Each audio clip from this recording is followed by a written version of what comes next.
classic hits and today's biggest tunes. Six Sounds Radio. 22 minutes past midday, no winners on take 3 as yet. We'll play the clip for you again shortly. As promised, I wanted to talk to one of the organisers from last week's Penkhull Jazz and Blues Festival.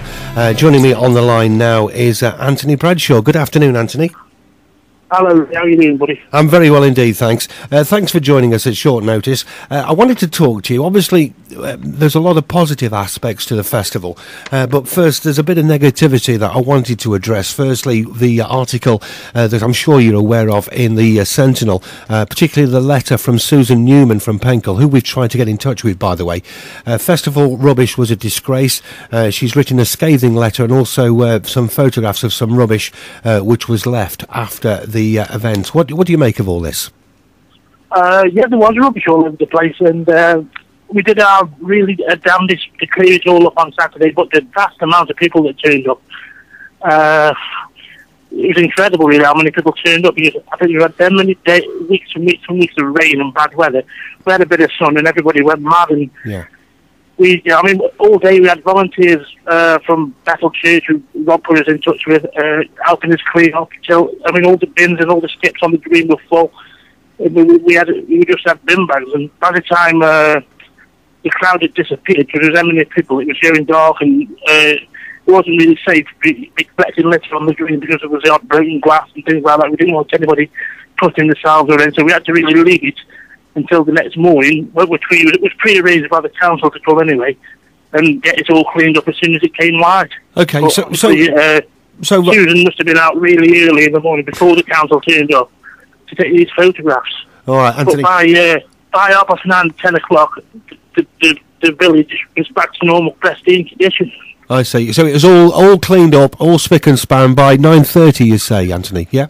Yeah, 9:30, 10 o'clock, everything. I've had comments of people in the shop, at the co-op, and my wife at the hairdressers, saying you wouldn't know there's been a festival here the day before. It's unbelievable. Well, I'm just reassure our listeners. You did have plans in place to clean up the rubbish. You were just sort of taken off guard, if that's the right way of putting it, with the sheer number of people that turned up on the day. Exactly, yeah. Every year we've had this is our third year on the green, and we've had not a problem with the litter. It's always been cleaned up, and it's a similar initiative, but there's so many people. And as well, sometimes over the previous years, the council have come and done the job at night, actually, in the early hours, and people have complained there, waking them up when it's dark, cleaning up, so we can't win either way. So we wait till it comes light and then do the cleaning up operation. Okay. Have you had any criticism from the council about this? What's their feelings?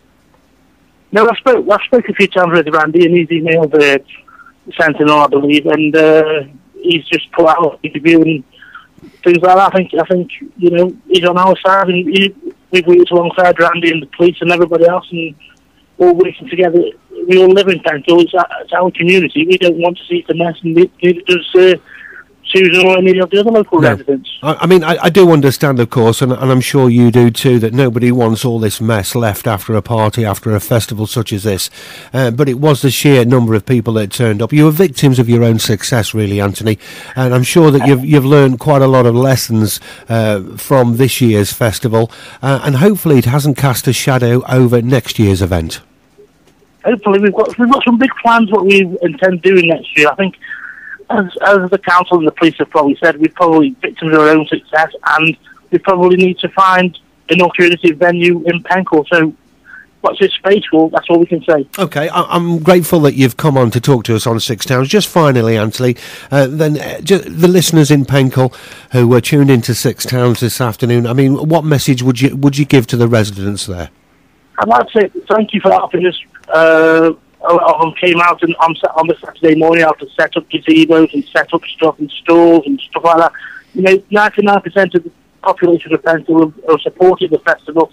And then you go on our Facebook page and see the messages of support. What we've received is incredible. Yeah, it's really, really good. It's positive. There's a lot of positive things that we've done as a committee for Donna Louise, and at Christmas time we had a young lad who was in our local pub, the Greyhound, and the Penkhull Jazz and Blues Committee got together and we raised over £1,000 with auction of Stoke City memorabilia to the Ronald McDonald Hospice. So, you know, Sentinel should put good things as well as bad things about the people of the Jazz and Blues Festival. I mean, the organisers aren't making money themselves out of the festival, as you've just said. The money goes to charity, doesn't it?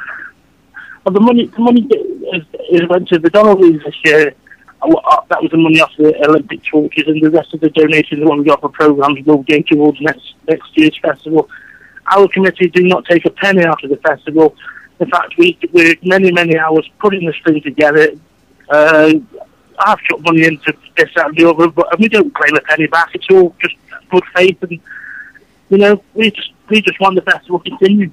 Okay, well, we wish you well for the future, and well, I'm grateful that you've come on to talk to us on Six Towns at short notice. Thank you, Anthony.